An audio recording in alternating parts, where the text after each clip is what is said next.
Many of you may be familiar with him. He's an actor, he's a comedian, he's a writer, he's a producer, he's the host of Real Time with Bill Maher. He also has a podcast called Club Random, which I'm going to talk about in a second.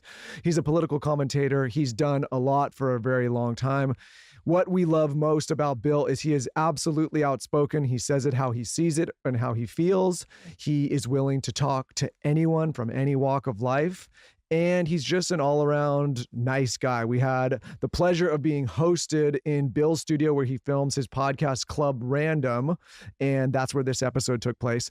Anyways, many of you are familiar with Bill. He needs no real introduction. He has been doing this for a long time.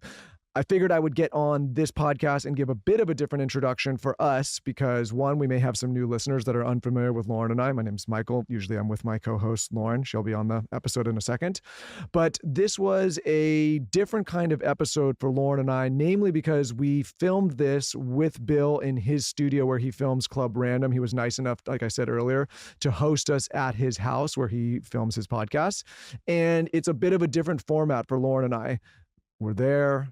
Bill's smoking, drinking, we're drinking a little bit, having a good time. Normally we're in a studio, we're a little bit more formatted. It's a little bit more kind of questions and topics. And what's different about this podcast is, and this is for our listeners that have been listening a long time, we were in Bill's studio and we kind of adopted the format that he does on his podcast, Club Random, where, again, you're just kind of shooting the shit. You're bouncing from topic to topic. It's laid back. You're in a couch setting.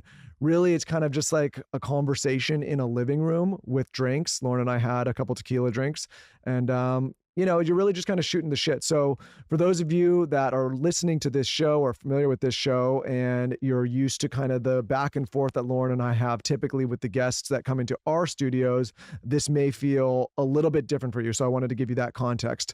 The other context I want to give you is that this is really one long, almost 2.5 hours, I think we filmed, a 2.5 hour episode, but part one, I guess, of the full episode is here on our channel, which you're listening to or watching right now.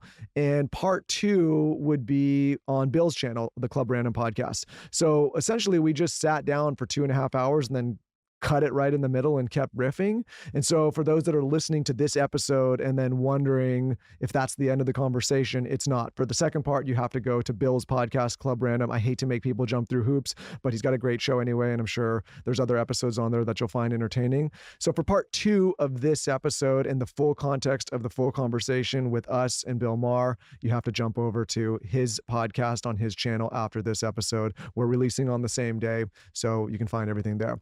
With that, Bill Maher, welcome to Skinny Confidential, him and her show. What are you drinking? What's your drink of choice? They said you have a concoction. A concoction? Yeah. Boy, that does sound P. Diddy-ish. No, I'm not going to concoct. I'm not going to concoct anybody. No, look. First of all, I barely drink. I saved my drink for this day. Ooh. I certainly drank in my younger years. Never a drunk, but shall we say, like an Irishman. But as you get older, you have to know when to throttle back, or else you look like Ted Kennedy at the end. Why did you save your drink for today? Because I like doing this. Because I like to drink and smoke pot at the same time. Okay. And like I say, you're on a short leash. I'm 68. You're on a short leash as far as what you can do.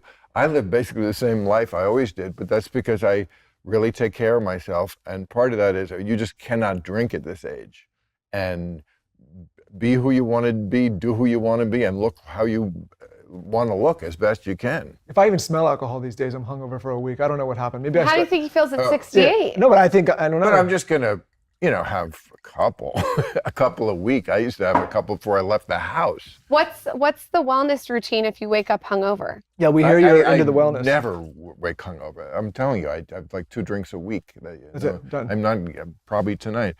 You don't get hungover if you only have that much. We did hear you're really into health and wellness. What's the main thing that you're doing right now? I do again, limiting this. Okay. It's, health is about a lot of things. First of all, I would say, number one for me is knowledge. Make it your hobby to know about it.